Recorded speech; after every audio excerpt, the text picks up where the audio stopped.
हाँ जी, क्या हाल चाल? सब बढ़िया हो? तो हाइड्रोकार्बन का नेक्स्ट लेक्चर हम देखने जा रहे हैं। पिछली क्लास में हमने दो इंपॉर्टेंट रिएक्शन पढ़ी थी, मैं एक बार वापस से उनको रिवाइज कर देता हूँ क्योंकि काफ़ी महत्वपूर्ण रिएक्शंस है।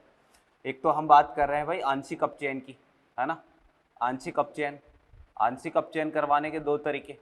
आंशिक अपचयन किसका करवाना है?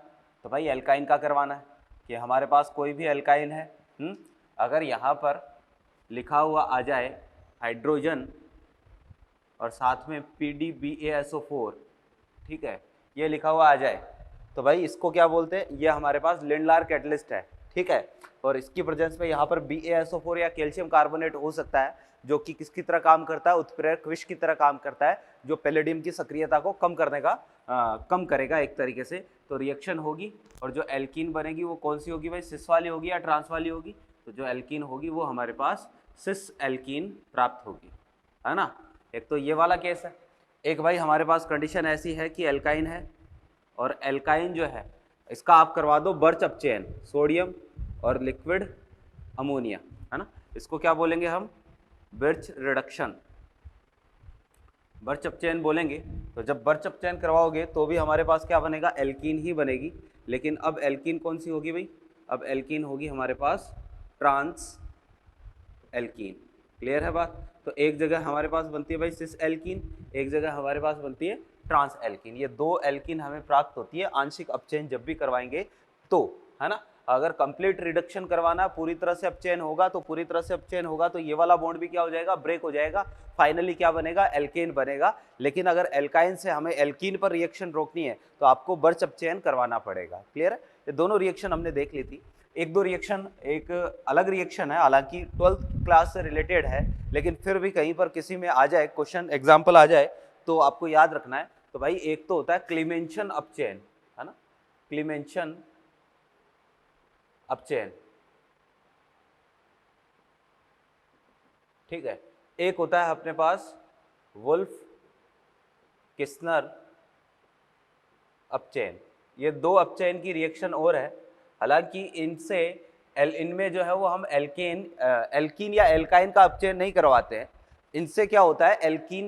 एल्केन बनते हैं। एल्केन बनाने का एक मेथड होता है ये, है ना, दोनों के दोनों अपचयन से। अब क्योंकि जैसे मैंने आपके मॉड्यूल को ऑब्जर्व किया, उसमें एक आधा क्वेश्चन कहीं पर है जो कहीं ना कहीं इनसे रिलेटेड है, तो इसलिए मैं आपको ये बता रहा हूँ। क्लीमेंशन अपचयन क्या होता है कि ऐसे कंपाउंड जिनमें ये वाला ग्रुप होता है, इसको बोलते हैं भाई कार्बोनिल ग्रुप, है ना। कार्बोनिल ग्रुप, CO ग्रुप जो होता है ना, केवल CO होना चाहिए।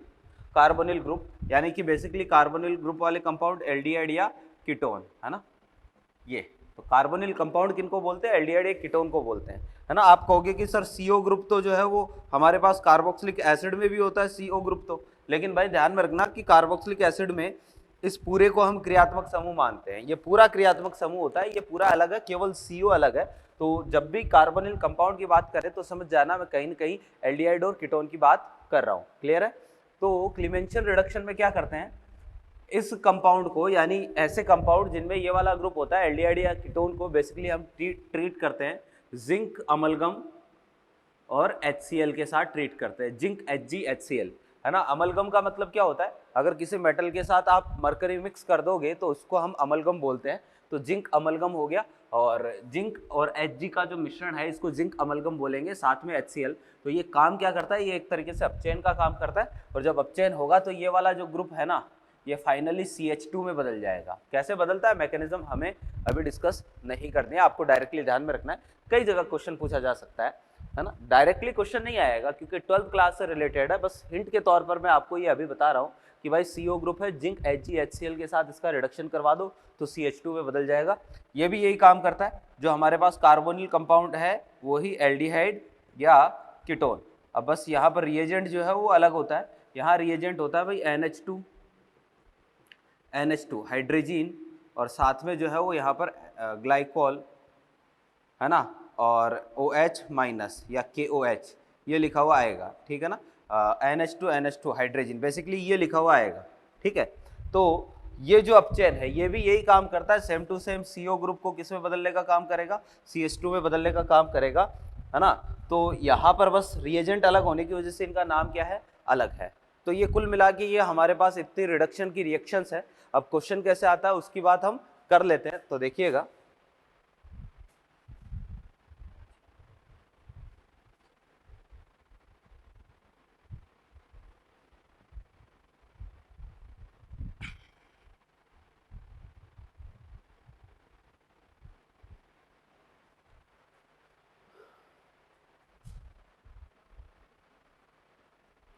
देखना भाई, जैसे मान लो मैंने आपको जो है वो ये दे दिया R, या इसकी जगह मैंने आपको दे दिया भाई PHC ट्रिपल बॉन्ड C और ये PH, ठीक है।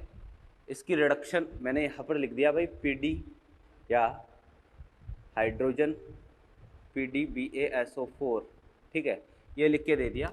यहाँ पर बना A। क्लियर बात? A की रिएक्शन जो है वो आपने करवा दी भाई Br2 CCl4 के साथ, तो हमारे पास बना B, ठीक है। तो अब आपको पहचानना है A और B क्या होगा, ठीक है। तो देखो ज़रा इसको सॉल्व करते हैं, इसका सॉल्यूशन क्या होगा। तो देखना कि भाई PHC ट्रिपल बॉन्ड C और ये PH, सबसे पहले इसको हाइड्रोजन और PDBaSO4 के साथ क्या करें, ट्रीट करें। तो जब ट्रीट करेंगे तो ये क्या करता है भाई, एल्काइन पर आंशिक अपचयन का काम करता है, और आंशिक अपचयन जब होगा तो किस में बदलेगा, सिस एल्कीन में कन्वर्ट करेगा। तो PH डबल बॉन्ड और ये PH और ये H और ये H, ये A, ये क्या है, सिस एल्कीन। तो A तो अपने पास आ गया भाई, सिस वाला आएगा। क्लियर है? अब इसको क्या करना, आगे आपको Br2 CCl4 के साथ ट्रीट करना है, यानी एक तरीके से इसका हेलोजनीकरण करवाना है। तो जब इसका हेलोजनीकरण करवाएंगे, तरीका क्या बताया था कि भाई आपको ट्रांस एडिशन करवाना है ना हेलोजनीकरण में, तो पहले इसको न्यूमैन में बदलो। तो न्यूमैन में बदलेंगे तो दोनों हाइड्रोजन एक ही दिशा में, दोनों पीएच एक ही दिशा में, ये लो जी न्यूमैन में बदल दिया। हाँ, अब ट्रांस एडिशन करवाना है तो इस बॉन्ड को तोड़ना पड़ेगा यहाँ से।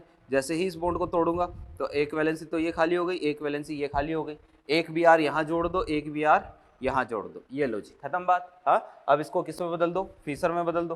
तो फीसर में बदलूंगा तो तरीका क्या कहता है कि फ्रंट साइड को तो एज इट इज रखो, ये लो जी, फ्रंट साइड को एज इट इज रख दिया। बैक साइड में एक बार स्विच करवा दो, तो क्योंकि पीएच मेरे को नीचे की तरफ चाहिए तो इन दोनों को स्विच करवा देता हूँ, यहाँ Br आ जाएगा, यहाँ H आ जाएगा, तो ये वाला कंपाउंड बनेगा, है ना। तो ये हो गया बेसिकली B, ठीक है। या B जो है वो इसका मिरर इमेज भी हो सकता है, क्योंकि ये वाला जो है ऑप्टिकली एक्टिव है, तो D और L दोनों फॉर्म में प्राप्त होगा, है ना। तो भाई कुछ इस तरीके से आपको इस तरीके का क्वेश्चन यहाँ से मिल सकता है। क्लियर है? और देखना जरा कि जैसे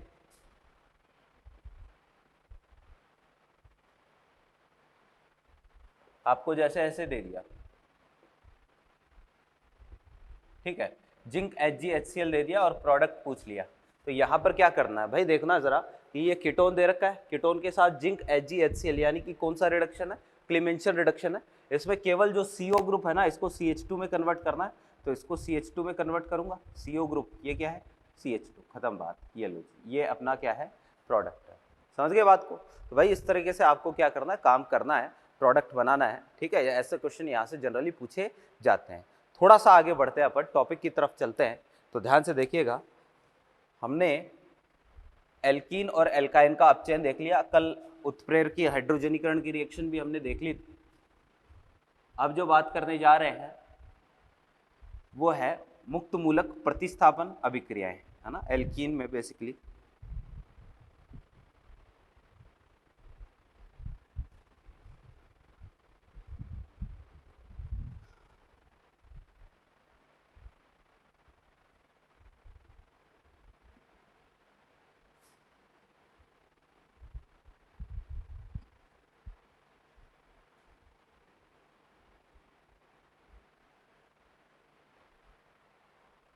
हाँ जी भैया, देखो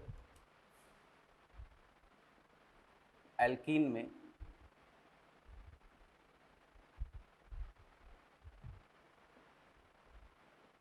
मुक्त मूलक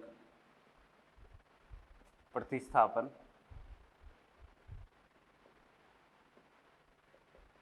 अभिक्रियाएं, ठीक है भाई। इसको समझने की कोशिश करता कि कोई भी एल्कीन है, जैसे अभी जनरली एल्कीन ले रहा हूँ, हालांकि इस तरीके की जो रिएक्शंस है ना मुक्त मूलक प्रतिस्थापन वाली, ये हम पढ़ चुके हैं, ठीक है। कहाँ पढ़े? जैसे एल्केन में हमने मुक्त मूलक प्रतिस्थापन पढ़ी है, ठीक है ना, कि मुक्त मूलक बनेगा, वो ज़्यादा स्थायी मुक्त मूलक ही हमेशा बनता है, ठीक है, वही सारी बात है। जो हैलोजनीकरण की रिएक्शन होती है Cl2HNu की उपस्थिति में, ठीक है, ये मुक्त मूलक क्रियाविधि से संपन्न होती है। यहाँ पर जो है वो एरो पर ऐसा भी लिखा हो सकता है Cl2 और टेम्परेचर लिख के दे दिया भाई 500 से 700 डिग्री सेंटीग्रेड टेम्परेचर, ये भी एक तरीके से मुक्त मूलक प्रतिस्थापन द्वारा ही संपन्न होगी। अब मुक्त मूलक बनेगा तो कौन सा बनेगा, ध्यान से देखना, कौन सा मुक्त मूलक बनेगा भाई, यहाँ से इस कार्बन से हाइड्रोजन हट सकता है, यहाँ से 3 तरीके के मुक्त मूलक बन सकते हैं, ध्यान से देखना। एक तो ये वाला बन सकता है, ये वाला मुक्त मूलक बन सकता है, एक ये वाला मुक्त मूलक बन सकता है, एक ये वाला मुक्त मूलक बन सकता है। ये 3 तरीके के फ्री रेडिकल बन सकते हैं, क्लियर है बात। तो अब इनमें से जो है वो मैंने क्या कहा है कि कभी भी रिएक्शन में वही फ्री रेडिकल बनता है जो ज्यादा स्टेबल होता है, वही मुक्त मूलक बनेगा जो ज्यादा स्थायी होगा।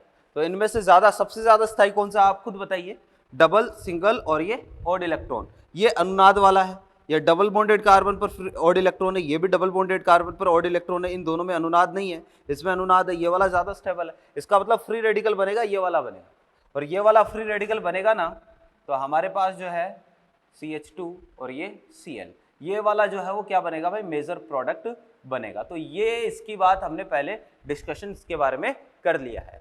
अब एक जो नई चीज है वो आपको ध्यान में रखनी है, कई बार एरो पर लिखा हुआ आएगा भाई NBS, ठीक है, NBS लिखा हुआ आएगा। NBS का मतलब होता है भाई N ब्रोमो सक्सिनामाइड, ये NBS का मतलब होता है, क्या मतलब होता है, N ब्रोमो सक्सिनामाइड। इसकी स्ट्रक्चर कुछ ऐसी होती है भैया,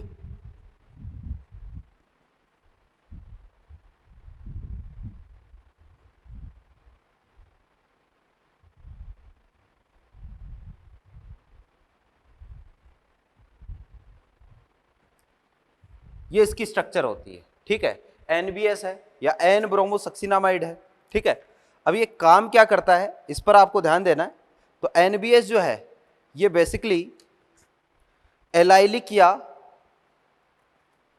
बेंजाइलिक सब्स्टिट्यूशन का काम करता है। तो बेसिकली जो NBS होता है ये एलाइलिक और बेंजाइलिक सब्स्टिट्यूशन का काम करता है, और कौन सी क्रियाविधि से, तो वही मुक्त मूलक क्रियाविधि से। देखना जरा क्या होता है एलाइलिक बेंजाइलिक सब्स्टिट्यूशन, भाई हमारे पास CH2 CH और ये CH3, याद रखिएगा कि भाई डबल बॉन्ड से डायरेक्टली जुड़ा हुआ कार्बन, डबल बॉन्ड से ये वाला डायरेक्टली जुड़ा हुआ है, इसको एलाइलिक कार्बन बोलते हैं, ये एलाइलिक कार्बन है। डबल बॉन्ड से डायरेक्टली जुड़ा हुआ कार्बन एलाइलिक कार्बन है, बेंजीन से डायरेक्टली जुड़ा हुआ कार्बन बेंजाइलिक कार्बन है, ये बेंजीन से डायरेक्टली जुड़ा हुआ कार्बन है, ये क्या है, बेंजाइलिक कार्बन है, ठीक है। जैसे भाई अपने पास ये कंपाउंड है ना, अब इसमें आपको पूछ लिया कि कौन सा कार्बन एलाइलिक कार्बन है, तो डबल बॉन्ड से जो भी डायरेक्टली जुड़ा होगा, ये डायरेक्टली जुड़ा है, ये भी डायरेक्टली जुड़ा है, ये दोनों के दोनों एलाइलिक कार्बन है, ये भी एलाइलिक कार्बन है और ये वाला भी एलाइलिक कार्बन है, ठीक है। जैसे आपको ये कंपाउंड दे दिया,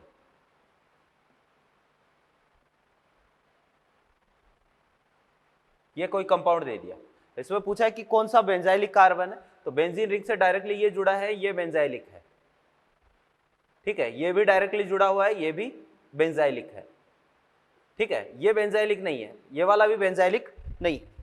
तो भाई एलाइलिक कार्बन डबल बॉन्ड से डायरेक्टली अटैच कार्बन को एलाइलिक कार्बन बोलेंगे, और बेंजीन रिंग से डायरेक्टली अटैच कार्बन को बेंजाइलिक कार्बन बोलेंगे। तो ध्यान से देखिएगा, अच्छा ये NBS जो है ये होती है एक्चुअल में स्ट्रक्चर N ब्रोमो सक्सिनामाइड की, ठीक है।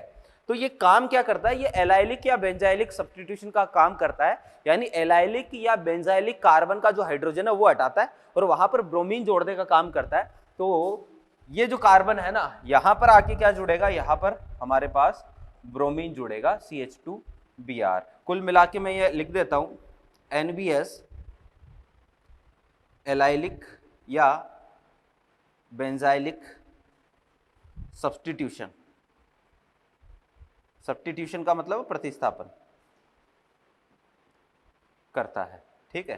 तो ये एलाइलिक या बेंजाइलिक सब्स्टिट्यूशन करता है, और एलाइलिक या बेंजाइलिक कार्बन पर क्या जोड़ेगा भाई, ब्रोमीन जोड़ने का काम करेगा। तो यहाँ पर ब्रोमीन जुड़ेगा। एक क्वेश्चन जो आता है वो NBS के स्ट्रक्चर से भी आता है कि भाई NBS की संरचना में कितने sp3 संकृत कार्बन है, कितने sp2 संकृत कार्बन है, ऐसा क्वेश्चन भी आता है। तो देखिएगा कि ये वाला sp3 है, ये वाला sp3 है, ये वाला sp2 है, ये वाला भी sp2 है, तो एक क्वेश्चन जो है वो यहाँ से भी पूछा जा सकता है। तो एन ब्रोमोसक्सिनामाइड, भाई ये वाला कंपाउंड जो है वो NBS होता है। क्या काम करता है? एलाइलिक या बेंजाइलिक सब्स्टिट्यूशन का काम करता है। क्लियर है? और देखो जरा कि अगर यहीं पर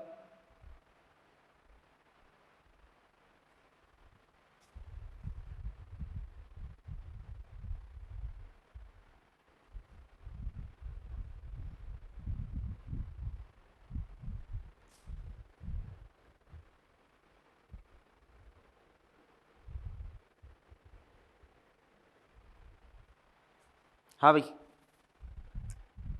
जैसे आपको ये कोई एग्जांपल दे दिया, ठीक है, और यहां पर एरो पर लिख के दे दिया भाई NBS, एक ये कोई एग्जांपल दे दिया, और यहां एरो पर लिख के दे दिया NBS, है ना। तो क्या करेगा भाई? ब्रोमीन जोड़ने का काम करेगा। कौन से कार्बन पर? एलाइलिक और बेंजाइलिक पर। ये वाला कार्बन कैसा है? बेंजीन से डायरेक्टली जुड़ा हुआ है, बेंजाइलिक कार्बन है, यानी यहां से आपको एक हाइड्रोजन हटाना है और इस पर क्या जोड़ देना? ब्रोमीन जोड़ देना। तो CH2 और ये Br, ये बनेगा। यहां चेक करते हैं, डबल बॉन्ड से डायरेक्टली अटैच कार्बन ये वाला, डबल बॉन्ड से डायरेक्टली अटैच कार्बन ये वाला, ये दोनों कार्बन डबल बॉन्ड से डायरेक्टली अटैच है। तो ये वाला भी एलाइलिक है, ये भी एलाइलिक है। अब भाई यहां पर कहां पर जोड़ना है? तो दो अलग अलग फ्री रेडिकल बन सकते हैं, या तो ये वाला मुक्त मूलक बनाऊंगा, या फिर जो है वो ऊपर की तरफ से ये वाला मुक्त मूलक बनाऊंगा, ठीक है। और हमें पता है कि हमेशा जो ज्यादा स्थायी मुक्त मूलक होता है वो ही बनता है। तो ज्यादा स्थायी फ्री रेडिकल कौन सा होता है भाई? ये वाला ज्यादा स्थायी है। क्यों? डबल सिंगल एक फ्री रेडिकल। तो अनुनाद भी है, अनुनाद तो इसमें भी है, डबल सिंगल फ्री रेडिकल, लेकिन ये वाला 3 डिग्री है ना। इसके पास अल्फा हाइड्रोजन कितने? Alpha alpha. तो ओवरऑल जो है इसके पास 5 अल्फा हाइड्रोजन ऐसे है जो अति संयुग्मन में जा सकते हैं। तो भाई यहाँ पर ये वाला ज्यादा स्टेबल है, ये अगर ज्यादा स्टेबल हो रहा है तो भाई मेजर प्रोडक्ट जो है वो इसी से बनेगा, ये वाला प्रोडक्ट बनेगा। क्लियर है बात? तो NBS का मोटा मोटी काम क्या होता है भाई? एलाइलिक या बेंजाइलिक सब्स्टिट्यूशन का काम होता है, सिंपल सा काम है। क्लियर बात? थोड़ा सा आगे बढ़ते हैं तो देखिएगा, अब जो बात करने जा रहे हैं ये थी एल्कीन की रिएक्शन। अब भाई एल्काइन की कुछ स्पेसिफिक रिएक्शंस है, उनकी बात करेंगे। और एल्काइन में भी जो हमारे पास एसिटिलीन है उसकी कुछ स्पेशल रिएक्शंस है, तो वो हम देखने जा रहे हैं।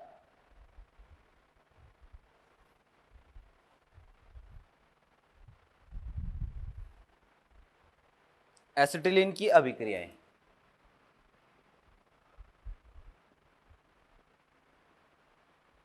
एसिटिलीन की अभिक्रियाएं, ठीक है। तो भाई देखना जरा, एसिटिलीन की रिएक्शन जो है बहुत ही सिंपल सा काम है भाई। एसिटिलीन की रिएक्शंस का कैसे आपको करवानी है, तो देखना कि भाई ये हमारे पास एसिटिलीन है, ठीक है। एसिटिलीन की रिएक्शन जैसे मान लो आपने HCN के साथ करवा दी, HCN के साथ रिएक्शन होगी BaCN2 की उपस्थिति में, ठीक है। जैसे मान लो रिएक्शन आपने HCl के साथ करवा दी, HCl के साथ रिएक्शन होगी Hg+2 की उपस्थिति में। Hg+2 जो है वो यहाँ पर किसकी तरह काम करता है? यहाँ पर उत्प्रेरक की तरह काम करता है। या फिर आपने रिएक्शन मान लो करवा दी बिल्कुल इसी के जैसे एसिटिक एसिड, सबके साथ एक ही फंडा है भाई रिएक्शन करवाने का, है ना। यहाँ पर भी उत्प्रेरक Hg+2 होगा। आपने रिएक्शन करवा दी AsCl3, आर्सेनिक क्लोराइड के साथ रिएक्शन करवा दी। ये 4 रिएक्शन बेसिकली पूछी जाती है, तो कैसे काम करवाना है ध्यान से देखना। वही EAR टाइप की ही रिएक्शन होगी, इलेक्ट्रोफाइल न्यूक्लियोफाइल खोजना आपको। तो भाई सबसे पहले यहाँ चेक करिएगा H+ और Cn-, यहाँ से ये तो इलेक्ट्रोफाइल हो गया H+, और Cn- क्या हो गया? न्यूक्लियोफाइल हो गया, है ना। यहाँ पर देखो H+ और Cl-, ये तो इलेक्ट्रोफाइल हो गया, और ये क्या हो गया? न्यूक्लियोफाइल हो गया। यहाँ पर देखो माइनस और ये प्लस, ये तो इलेक्ट्रोफाइल हो गया, और ये क्या हो गया? न्यूक्लियोफाइल हो गया।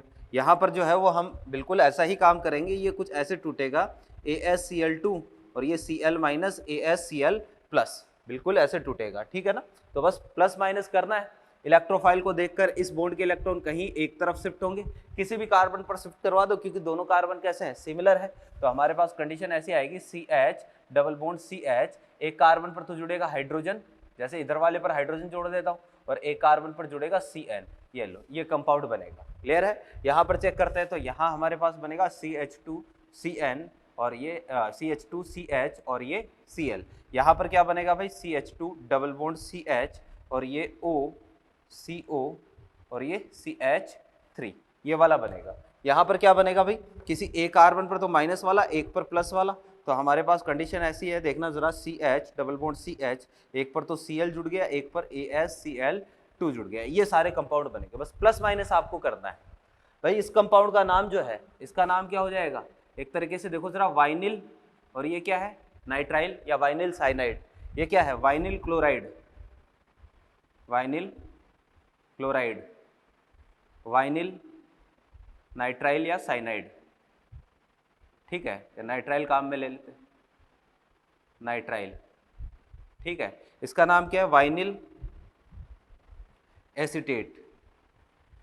ये जो कंपाउंड है बहुत ही इंपॉर्टेंट है, ये गैस है, इस गैस का नाम है भाई लेविसाइट। क्या नाम है, लेविसाइट। और ये युद्ध गैस होती है, क्या होती है, युद्ध गैस। ठीक है, और जहरीली गैस है, जहरीली गैस है। आपने बायो वेपन्स का नाम सुना होगा, जैविक हथियार, तो जैविक हथियार बनाने के काम में आता है। थोड़े दिन पहले, मतलब लगभग साल भर पहले आया था ना न्यूज़ में कि भाई सीरिया पर जो है वो बायोगैस का वार कर दिया गया है, जहरीली गैस जो है वो उसके गोले छोड़े गए, तो कई लोग मारे गए। तो भाई लेविसाइड जो है बिल्कुल उसी प्रकार की गैस है, ठीक है ना, जहरीली गैस है, इसको युद्ध गैस भी बोलते हैं, और अक्सर क्वेश्चन भी यहाँ से पूछा जाता है लेविसाइड से। क्लियर है बात। तो ये कुछ अपने पास स्पेसिफिक एसिटिलीन की रिएक्शन है, इतनी नहीं है, कुछ और भी है, उनकी बात भी हमें करनी है। तो अगली रिएक्शन है भाई अपने पास एसिटिलीन की बहुलीकरण की रिएक्शंस, एसिटिलीन की बहुलीकरण या बहुलकीकरण की अभिक्रियाएं, जिनमें क्या होगा भाई, एसिटिलीन के मॉलिक्यूल जो है वो आपस में क्या होंगे, जुड़ेंगे। देखना जरा,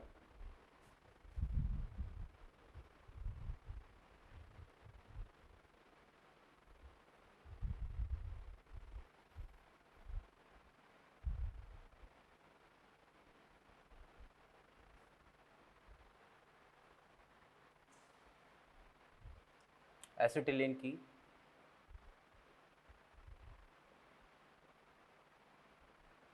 बहुलकीकरण की अभिक्रियाएं।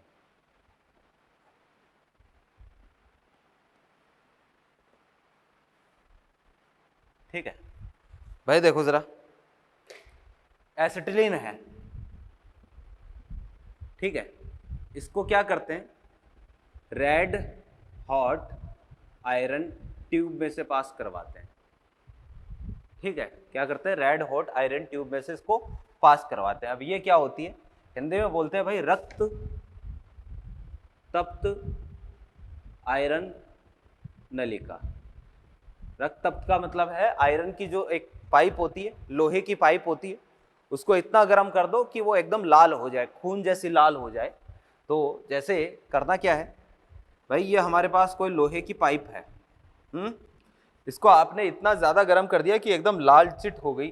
ठीक है, फिर इसमें से इधर से एसिटिलीन गैस पास करवाओ। तो इधर से एसिटिलीन गैस पास करवाएंगे। एसिटिलीन जो है वो बेसिकली गैस होती है, एकमात्र पादप हार्मोन होता है, पहले भी मैंने आपको इसके बारे में बताया। तो इथाइलिन बोल दो या एसिटिलीन बोल दो, तो ये एकमात्र जो है गैसीय पादप हार्मोन है, गैसीय अवस्था में है। तो भाई इधर से आप क्या करवाओ, इसमें से पास करवाओ क्या, एसिटिलीन, और ये एकदम गर्म है। तो भाई इधर से जो है वो बेंजीन निकलेगा, इधर से एसिटिलीन डालो, इधर से बेंजीन निकलेगा, इधर से आलू डालो, इधर से सोना निकलेगा, है ना। कुछ याद आ रहा है किसका स्टेटमेंट, ठीक है। अब मैं नहीं बोलूंगा भाई, देख लो तुम, इधर ध्यान दो, तुम यार बातें लगा लेते हो। इधर से जो है वो एसिटिलीन डालो, इधर से क्या निकलेगी, बेंजीन निकलेगी। ठीक है, तो ये हमारे पास जो है वो बेसिकली एसिटिलीन की बहुलीकरण रिएक्शन है। अब होता कैसे है ये हमें समझना है। एक्चुअल में 3 मॉलिक्यूल इसके काम में आते हैं, और यहाँ पर क्या बनता है भाई, फाइनली हमारे पास बेंजीन बनता है। तो रिएक्शन कैसे चली, तो ध्यान से देखना कि भाई 3 मॉलिक्यूल काम में आ रहे हैं। तो पहली बात तो क्या होगा, देखना मैकेनिज्म, हालांकि पूरी तो नहीं है लेकिन एक हिंट दे देता हूं, देखना जरा। ये 3 मॉलिक्यूल कुछ इस तरीके से इसमें अरेंज होते हैं, CH ट्रिपल बॉन्ड CH, और ये तीसरा वाला molecule CH triple bond CH, ये 3 मॉलिक्यूल है। तो जब इसमें से पास करवाओगे, टेम्परेचर बहुत ज़्यादा है, इतना ज़्यादा टेम्परेचर होता है तो कुछ पुराने बंध टूटते हैं और कुछ नए बंध बनते हैं। किसी भी रिएक्शन में यही काम होता है, कोई भी केमिकल रिएक्शन है तो उसमें कुछ पुराने बंध टूटेंगे, कुछ नए बंध बनेंगे। तो ये वाला जो बॉन्ड है ना, ये सबसे पहले यहाँ शिफ्ट होगा, ये वाला बॉन्ड जो है वो इधर शिफ्ट होगा, और ये वाला बॉन्ड इधर शिफ्ट होगा।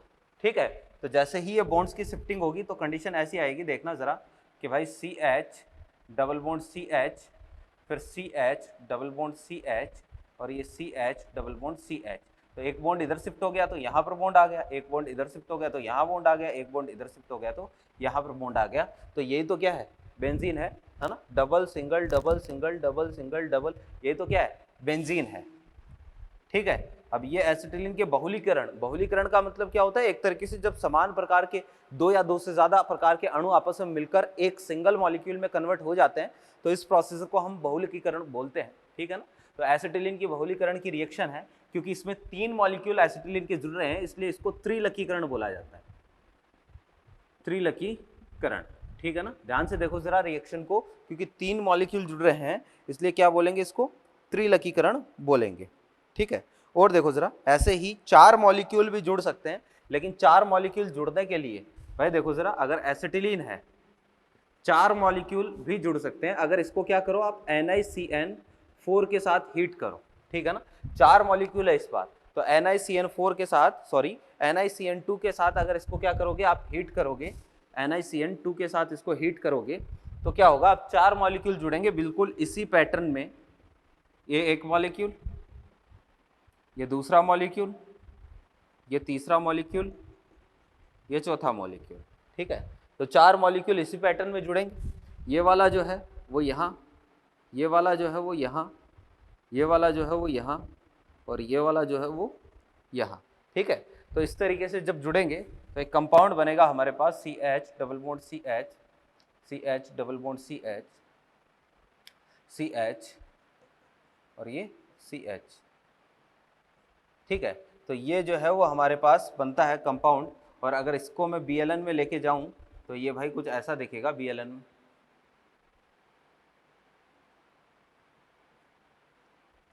ये वाला कंपाउंड बनेगा। ठीक है, इस कंपाउंड का नाम क्या होता है, इसका नाम होता है साइक्लो ऑक्टा टेट्राईन, ये इसका नाम होता है, साइक्लो ऑक्टा टेट्राईन। आपको पूछ लिया ये एरोमेटिक है कि नॉन एरोमेटिक है कि एंटी एरोमेटिक है, तो ये वाला कंपाउंड कैसा है, ये एक नॉन एरोमेटिक कंपाउंड है। नॉन एरोमेटिक क्यों है भाई नॉन एरोमेटिक, इसलिए नॉन एरोमेटिक है क्योंकि इसकी स्ट्रक्चर मैंने आपको बताई थी, टब लाइक स्ट्रक्चर होती है। कैसी होती है, टब लाइक। और टब लाइक स्ट्रक्चर होने की वजह से ये जो है इसमें अनुनाद नहीं चल पाता है और ये नॉन एरोमेटिक हो जाता है। ठीक है, फिर अगली एक जो रिएक्शन है वो भी आपको ध्यान में रखनी है। तो ये चतुर्लकीकरण का एग्जाम्पल है, ये जो रिएक्शन है ना इसमें 4 मॉलिक्यूल जुड़ रहे हैं तो चतुर्लकीकरण का एग्जाम्पल है। एक और है जिसमें द्विलकीकरण होता है, देखो जरा। तो द्विलकीकरण में क्या करते हैं, Cu2Cl2 प्लस NH4Cl, ये हमारा रिएजेंट होता है। और किसी भी एल्काइन को हमें इसके साथ क्या करना होता है, हिट करना होता है, Cu2Cl2 प्लस NH4Cl। तो एल्काइन के 2 मॉलिक्यूल काम में आते हैं। और भाई ये रिएक्शन जो है वो भी डायरेक्टली कई बार पूछी गई है, आपको ध्यान में रखनी है। द्विलकीकरण की रिएक्शन है, 2 मॉलिक्यूल काम में आते हैं। कैसे होगा भाई, देखना जरा कि ये एक एल्काइन का मॉलिक्यूल, ये दूसरा एल्काइन का मॉलिक्यूल। अब वो चीज है इलेक्ट्रोमेरिक इफेक्ट वाला ही है भाई, इसका पाई इलेक्ट्रॉन क्लाउड है आसपास, इसका पाई इलेक्ट्रॉन क्लाउड है। तो जब दोनों मॉलिक्यूल आपस में पास पास आएंगे तो इनके पाई इलेक्ट्रॉन क्लाउड क्या करेगा, रिपेल करेगा। रिपेल करेगा तो बॉन्ड के इलेक्ट्रॉन वही या तो इधर वाले कार्बन पर शिफ्ट हो गए या इधर वाले पर। जैसे मान लो इसके बॉन्ड के इलेक्ट्रॉन इधर शिफ्ट हो गए, ठीक है। जैसे ही बॉन्ड के इलेक्ट्रॉन शिफ्ट हुए तो हमारे पास कंडीशन कैसी आएगी, कंडीशन कुछ ऐसी आ जाएगी, CH डबल बॉन्ड CH, यहाँ नेगेटिव और यहाँ पर पॉजिटिव। क्लियर है। अब जो दूसरा मॉलिक्यूल है ना वो ऐसा है, ये वाला हाइड्रोजन जो है वो एसिडिक नेचर का है। क्यों, क्योंकि ट्रिपल बॉन्डेड कार्बन से, ज्यादा विद्युतऋणी परमाणु से जुड़ा हुआ कार्बन कैसा होता है, अम्लीय होता है। सॉरी, ज्यादा विद्युतऋणी कार्बन से जुड़ा हुआ परमाणु, जुड़ा हुआ हाइड्रोजन एसिडिक नेचर का होता है। ये वाला एसिडिक नेचर का है, इसकी विद्युतऋणता ज्यादा है, इस पर माइनस इस पर पॉजिटिव, तो यहाँ से H+ निकलेगा और H+ निकलेगा, कहाँ जुड़ेगा, माइनस वाले पे। तो यहाँ पर तो आ जाएगा, कंडीशन वापस से ऐसी आ गई, CH2 यहाँ आ जाएगा पॉजिटिव और यहाँ पीछे क्या आ जाएगा, CH ट्रिपल बॉन्ड C और इस कार्बन पर नेगेटिव। क्लियर है। और ये नेगेटिव वाला कार्बन इस पॉजिटिव से जुड़ जाएगा। तो फाइनली कहने का मतलब है क्या हो रहा है, देखना जरा कि ये H है, ठीक है, तो इस पर नेगेटिव आया और यहाँ से जो है वो H पॉजिटिव और ये नेगेटिव, और यहाँ पर जो इस पर नेगेटिव इस पर पॉजिटिव, तो नेगेटिव पॉजिटिव करना है केवल। फाइनली प्रोडक्ट क्या बनेगा, प्रोडक्ट बनेगा CH2CH C triple bond CH, ये प्रोडक्ट बनेगा। ठीक है ना, देख लो जरा कि CH2CH फिर C ट्रिपल बॉन्ड CH, तो ये तो बना रखा है। तो भाई इस तरीके से आपको क्या करना है, काम करना है। इस तरीके से जो है वो आपको एसिटिलीन की जो बहुलीकरण की रिएक्शंस है जिनमें एक से ज्यादा मॉलिक्यूल्स आपस में क्या होते हैं, जुड़ते हैं, और जुड़कर क्या करते हैं भाई, मतलब बहुलीकरण होता है, या तो द्विलक बनाते हैं या त्रिलक बनाते हैं या चतुर्लक बनाते हैं, है ना। चारों रिएक्शन, तीनों रिएक्शन आपको ध्यान में रखनी है। हमारे पास लास्ट जो इस चैप्टर की रिएक्शन है उनकी तरफ चल रहे हैं। लास्ट तो क्या है, मतलब एक तरीके से हमारे पास एल्काइन का टेस्ट है, उसकी बात करेंगे, ध्यान से देखिएगा।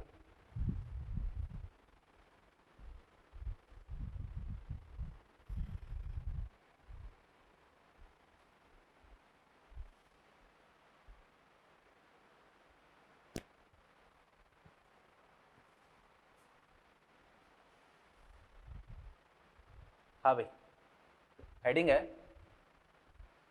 टर्मिनल एल्काइनो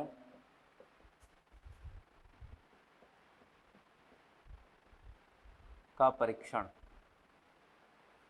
ये टेस्ट है, ठीक है। टर्मिनल एल्काइनो का परीक्षण। भाई पहले तो एल्काइन समझो कि टर्मिनल एल्काइन क्या है, पहले भी हमारी डिस्कशन इसके बारे में, हमारा डिस्कशन हुआ है समावयवता वाले चैप्टर में, ठीक है। तो टर्मिनल एल्काइन, एल्काइन एक्चुअल में दो प्रकार के होते हैं, ध्यान से देखिएगा।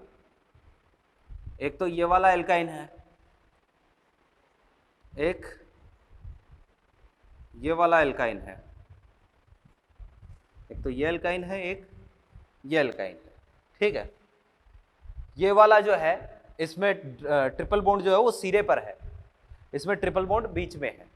तो टर्मिनल एल्काइन बेसिकली क्या है, ऐसा एल्काइन या ऐसे एल्काइन जहां पर ट्रिपल बॉन्ड जो है वो सिरे पर होता है, उनको टर्मिनल एल्काइन बोलते हैं। और भाई यहाँ पर ट्रिपल बॉन्ड जो है वो कहाँ होता है, बीच में, इनको जो है वो इंटरनल एल्काइन बोलते हैं। तो एल्काइन दो प्रकार के, एक तो टर्मिनल एल्काइन, एक इंटरनल एल्काइन। तो टर्मिनल एल्काइन में ट्रिपल बॉन्ड सिरे पर होगा।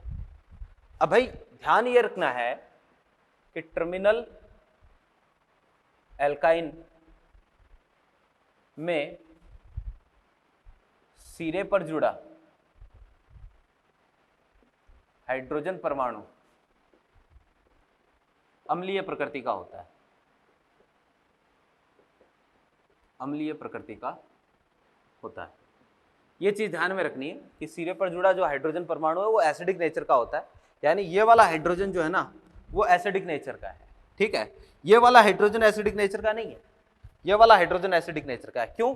क्योंकि वही बात है कि भाई ट्रिपल बॉन्डेड कार्बन से जुड़ा हुआ है, और ट्रिपल बॉन्डेड कार्बन का मतलब ज्यादा विद्युतऋणी परमाणु से जुड़ा हुआ है। ज्यादा विद्युतऋणी परमाणु से जुड़ा हुआ हाइड्रोजन हमेशा एसिडिक नेचर का होता है। तो बिल्कुल वैसे ही ये वाला जो आप देख रहे हो ये अम्लीय प्रकृति का है। क्लियर है बात? अम्लीय प्रकृति का है। अब देखना जरा कि टर्मिनल एल्काइन में सिरे पर जुड़ा हुआ हाइड्रोजन परमाणु अम्लीय प्रकृति का होता है, ये चीज हमने देख ली। अब इससे क्या फर्क पड़ेगा ये हमें सीखना है कि इससे होगा क्या। भाई देखो क्वेश्चन कैसे आएगा, पहले मैं वो आपको बता देता हूँ। आपको जो है वो दो टेस्ट ट्यूब देगा, जैसे एक ये टेस्ट ट्यूब दे दी, एक ये टेस्ट ट्यूब दे दी। इसमें तो भर दिया ये वाला, इसमें भर दिया ये वाला, ठीक है। और आपको पूछ लिया गया कौन सी टेस्ट ट्यूब में जो है वो टर्मिनल एल्काइन है, कौन से में इंटरनल एल्काइन है ना, कि भाई किस में जो है वो टर्मिनल एल्काइन होगी और कौन सी वाले में इंटरनल एल्काइन होगी, कैसे पहचान होगी। तो इसके लिए हमें इसका क्या करवाना पड़ेगा, परीक्षण करवाना पड़ेगा। जैसे याद करो एल्कीन में हमने देखा था भाई असंतृप्तता परीक्षण या ब्रोमीन जल परीक्षण, है ना। तो बिल्कुल वैसा ही कुछ है, यहाँ पर हम ये परीक्षण करवाते हैं टर्मिनल एल्काइन को पहचानने के लिए, किसी भी टर्मिनल एल्काइन को आइडेंटिफाई करने के लिए ये टेस्ट करवाते हैं। तो देखिएगा जरा ध्यान से कैसे आपको काम में लेना है इसको। ये हाइड्रोजन एसिडिक है, तो क्या करते हैं कि भाई टेस्ट ट्यूब जो है ना, कोई भी टर्मिनल एल्काइन हो, जैसे ये वाला टर्मिनल एल्काइन है, ठीक है। अब इसकी रिएक्शन जो है वो आपने अगर सोडियम के साथ करवा दी, ठीक है, तो ये वाला हाइड्रोजन एसिडिक नेचर का है, यहां से रिलीज हो सकता है। तो हमारे पास जो है वो एसिड बेस रिएक्शन होगी, और एक तो बनेगा सॉल्ट, ये सॉल्ट, और यहां से हाइड्रोजन गैस क्या हो जाएगी बाहर, ठीक है। तो ध्यान से, ये ए टेस्ट ट्यूब है, ये बी टेस्ट ट्यूब है। बी में टर्मिनल एल्काइन है मान लो, और ए में इंटरनल एल्काइन है। ए में इंटरनल है, बी में टर्मिनल एल्काइन है। तो अब क्या होगा कि भाई जैसे ही आप इसमें सोडियम का टुकड़ा, आपको दोनों टेस्ट ट्यूब में सोडियम का टुकड़ा मिलाना, इसमें भी मिला दिया, इसमें भी मिला दिया, दोनों में एक एक करके सोडियम का टुकड़ा आपने मिला दिया।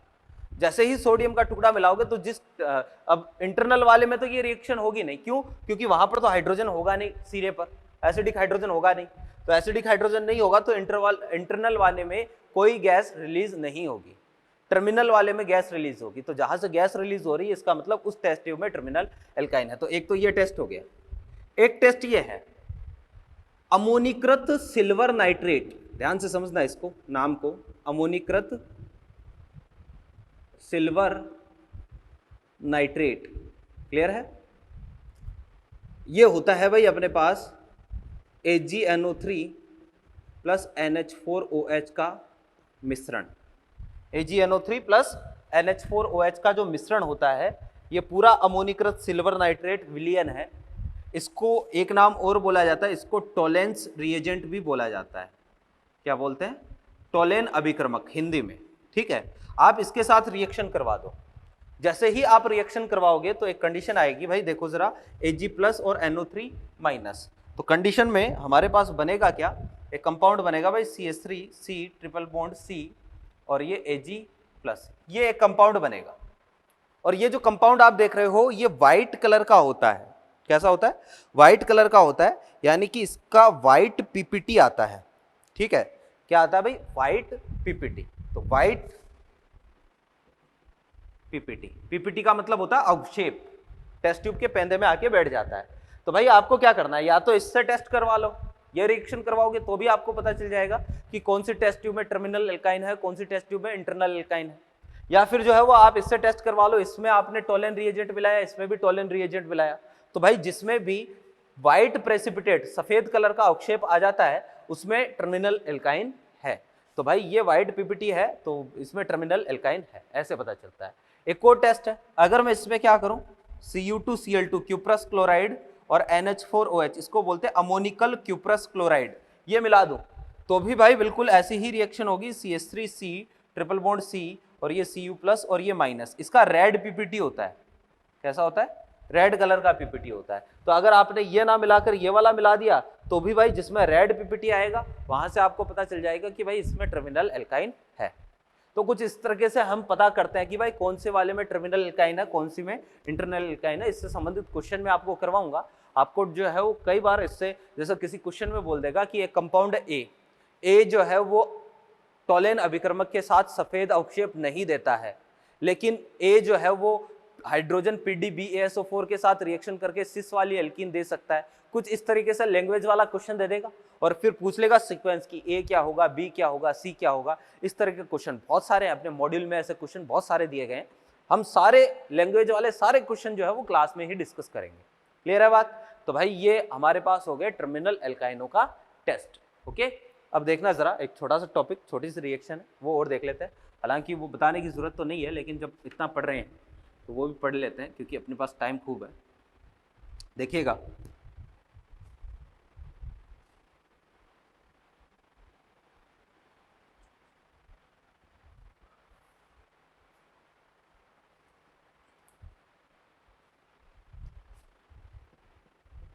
हाँ भैया देखना जरा, दहन, दहन की रिएक्शन। ठीक है भाई, एल्केन का दहन तो हम पढ़ चुके हैं, एल्कीन और एल्काइन के दहन की रिएक्शन देखने जा रहे हैं। एल्कीन क्या होता है? CnH2n। दहन का मतलब ऑक्सीजन के साथ जलाना। आपको ये रिएक्शन भी डायरेक्टली पूछ सकता है कि भाई एल्कीन के दहन की संतुलित अभिक्रिया निम्न में से कौन सी है। तो सिंपल सा काम है, आपको केवल रिएक्शन बैलेंस करनी आनी चाहिए, और ये बैलेंसिंग वाला काम आप शायद छोटी क्लासों में सीख चुके हो। तो दो चीज़ें बनेगी, किसी भी हाइड्रोकार्बन को जला दो, चाहे एल्केन को, चाहे एल्कीन को, चाहे एल्काइन को, किसी भी हाइड्रोकार्बन को बंद करोगे तो दो ही चीज़ें बनती है हमेशा, CO2 और वाटर बनता है। क्लियर है? अब देखना जरा, यहाँ पर कितने हैं कार्बन? N। तो यहाँ पर भी कितने होने चाहिए? N। यहाँ पर हाइड्रोजन कितने? 2N। तो इधर भी कितने होने चाहिए? 2N हाइड्रोजन होने चाहिए। तो भाई यहाँ पर लगाऊंगा 2N/2। बाय 2 क्यों लगाया? तो 2 से 2 कैंसिल हो जाएगा, तो फाइनली हाइड्रोजन कितने आएंगे? 2N ही आएंगे, है ना। तो CnH2n इधर जो है वो कितने हो गए? 2N/2। ऑक्सीजन चेक कर लेते, इधर टोटल ऑक्सीजन कितने हो गए? 2N ऑक्सीजन हो गए, और इधर कितने हो गए? 2N/2 हो गए। क्लियर है? टोटल ऑक्सीजन एटम चेक करो तो एल्शियम आया 2, यहाँ पर आ जाएगा 4n प्लस 2n/2, तो कितना 6n/2, बोले तो कितना 3n, ये आ गया। तो इधर ऑक्सीजन 3n है, इधर कितने हैं 2 है, तो यहाँ पर कितना लगाऊं 3n/2, कैंसिल हुआ 2 से 2, तो 3n ऑक्सीजन, इधर भी टोटल कितने हैं 3n है। ये लो जी रिएक्शन बैलेंस हो गई। अगर बैलेंस करना समझ में नहीं भी आता है तो भी कोई बात नहीं, आप रेडॉक्स वाले चैप्टर में बैलेंस करना अच्छे से सीखोगे। अभी के लिए इस रिएक्शन को आपको क्या करना है, याद रखना। ऐसे ही हम क्या करेंगे, जो एल्काइन है CnH2n-2, इसके लिए भी रिएक्शन लिख सकते हैं। तो यहाँ पर CO2 और वाटर तो बनना ही बनना, बस रिएक्शन को बैलेंस करना है। कार्बन है N, तो इधर भी N कार्बन, हाइड्रोजन 2n-2 है, तो यहाँ पर 2n-2/2, क्लियर है।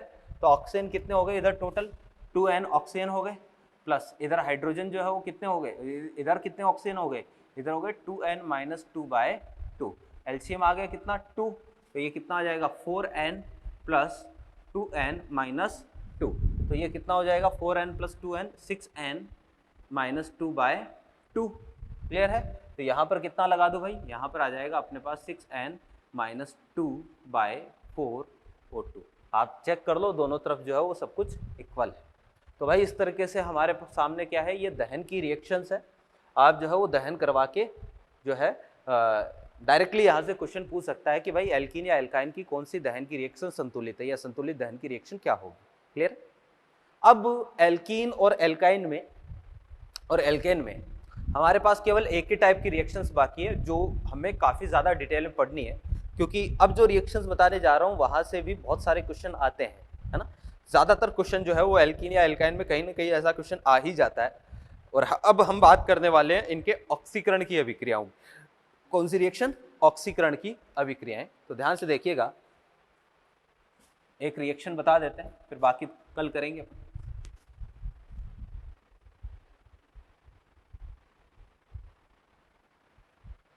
ध्यान से, एल्कीन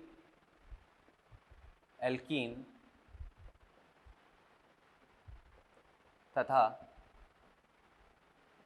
एल्काइन की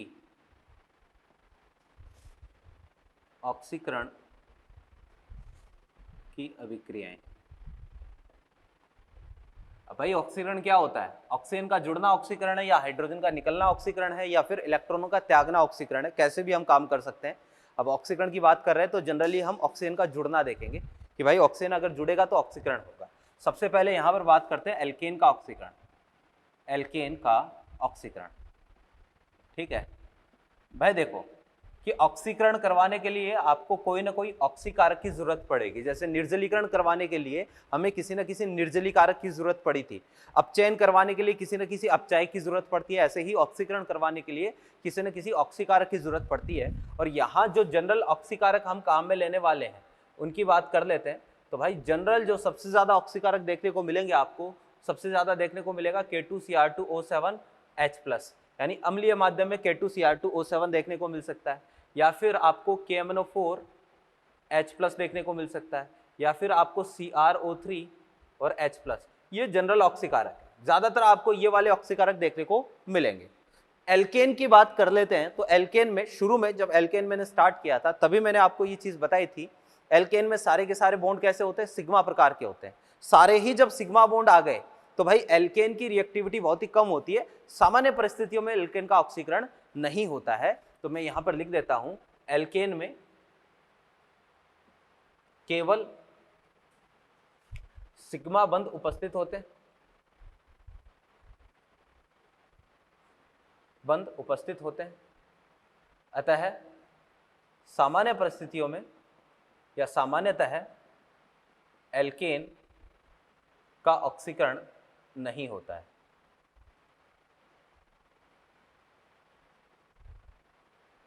ठीक है, तो भाई इसका ऑक्सीकरण सामान्यतः नहीं होता है, एल्केन का ऑक्सीडेशन नहीं होगा, क्लियर है बात। लेकिन एक एल्केन है जिसका ऑक्सीडेशन हो जाता है। आप अगर बात करो आइसोब्यूटेन की, ये है भाई आइसोब्यूटेन, और ये रिएक्शन आपको डायरेक्टली ध्यान में भी रखनी है। ऑक्सीकरण और अपचयन की जो रिएक्शंस होती है इनकी मैकेनिज्म हम नहीं पढ़ते हैं, तो आपको डायरेक्टली याद ही रखना पड़ता है। अगर आइसोब्यूटेन का आप ऑक्सीडेशन करवा देते हो इनमें से किसी एक के साथ, KMnO4H+ के साथ बेसिकली ऑक्सीडेशन अगर आइसोब्यूटेन करवा देते हो तो हमारे पास बनता है भाई टर्सरी ब्यूटाइल एल्कोहल, ये वाला प्रोडक्ट बनेगा, ठीक है, टर्सरी ब्यूटाइल एल्कोहल। ये एक एल्केन ऐसी है जिसका ऑक्सीडेशन होता है, बाकी भाई एल्केन में कोई ऑक्सीडेशन का लफड़ा नहीं है, एल्केन का ऑक्सीडेशन नहीं होगा। क्यों नहीं होगा? क्योंकि बहुत ही कम रिएक्टिव है, आसानी से ऑक्सीकरण नहीं होता, बहुत ही कम इनकी क्या होती है, क्रियाशीलता होती है। तो ये तो एल्केन, लेकिन एल्कीन और एल्काइन का ऑक्सीकरण हो सकता है, एल्कीन और एल्काइन का ऑक्सीडेशन हो जाता है। क्यों हो जाता है एल्कीन एल्काइन का ऑक्सीडेशन? इसलिए हो जाता है क्योंकि भाई इनमें पाई बॉन्ड होता है, और पाई बॉन्ड जो है वो सिग्मा के रेस्पेक्ट में ज्यादा क्रियाशील होता है। तो देखिएगा जरा, अब बात करने जा रहे हैं एल्कीन और एल्काइन का ऑक्सीकरण। अच्छा भाई, क्योंकि ऑक्सीकरण पढ़ रहे हैं तो एक छोटी सी चीज मैं आपको बता देता हूं, देखना जरा। एल्कीन है या अपने पास जो है वो एल्कोहल है, ध्यान से देखिएगा, एल्कोहल है। एल्कोहल का अगर आप आगे ऑक्सीकरण करवाते हो, ऑक्सीडेशन करवाते हो, ठीक है, इसका ऑक्सीकरण करवाते हो तो एल्डिहाइड, इसको आप नोट कर लीजिएगा जो मैं बताने जा रहा हूं, क्योंकि ये आगे भी काम में आएगा बहुत ज्यादा, ठीक है ना। एल्कोहल का अगर मैं क्या करवाता हूं, ऑक्सीडेशन करवाता हूं, तो क्या बनेगा, एल्डिहाइड या फिर कीटोन बनेगा। क्या बनेगा? एल्डिहाइड या कीटोन, इन दोनों में से कोई एक बन सकता है, एल्डिहाइड या कीटोन। अब अगर एल्डिहाइड बनता है और एल्डिहाइड का आगे अगर आप ऑक्सीकरण करवाते हो, ऑक्सीडेशन, तो हमारे पास बनता है कार्बोक्सिलिक एसिड। क्या बनेगा? कार्बोक्सिलिक एसिड, ठीक है, कि भाई अल्कोहल के ऑक्सीकरण से एल्डिहाइड या कीटोन बनेगा, और अगर एल्डिहाइड बनता है तो एल्डिहाइड का आगे ऑक्सीकरण कार्बोक्सिलिक एसिड में हो जाएगा। अगर कीटोन बनता है तो कीटोन का आगे ऑक्सीकरण सामान्यतः नहीं होता, सामान्यतः नहीं होता, ठीक है। अगर कीटोन बन जाए तो कीटोन का आगे ऑक्सीडेशन नहीं होगा, रिएक्शन कहां रुक जाएगी, कीटोन पर ही रुक जाएगी, आगे कीटोन का ऑक्सीकरण जनरली नहीं होता है। क्लियर है? कार्बोक्सी, आपको होगी सर कार्बोक्सिलिक एसिड का और आगे ऑक्सीडेशन करवा दे तो इसका भी आगे ऑक्सीकरण नहीं होगा,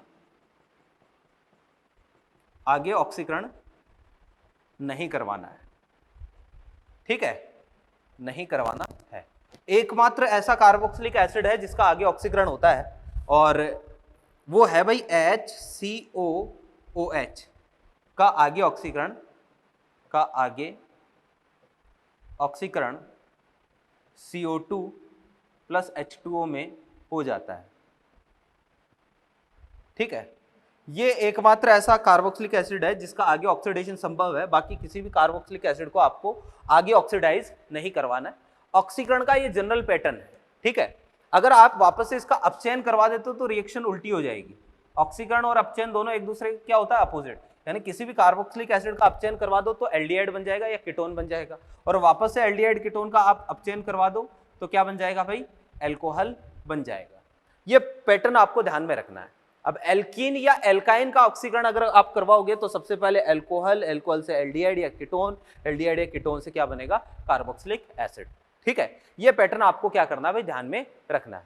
क्लियर है बात? तो भाई इसके बारे में अब एल्कीन और एल्काइन का जो ऑक्सीकरण है उसकी और ज्यादा बातें डिटेल में जो है वो तो हम नेक्स्ट क्लास में ही कर पाएंगे, ठीक है।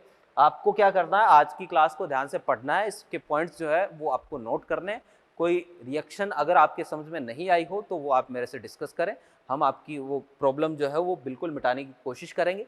मॉड्यूल के क्वेश्चन आज भी टिक नहीं करवाऊंगा, क्योंकि एक बार ये ऑक्सीडेशन पूरा हो जाए इसके बाद में मैं सारा मॉड्यूल आपको एक साथ ही करने के लिए बोल दूंगा, आपको वो क्वेश्चन करने हैं, ठीक है। और कल की क्लास में हम भाई ये एल्कीन, एल्केन और एल्काइन जो है वो सारा निपटा लेंगे, सारा खत्म कर देंगे, और बेंजीन जो है वो हम स्टार्ट कर देंगे। फिर इसके बाद में एक छोटा सा टॉपिक ही बचता है अपने पास, बेंजीन।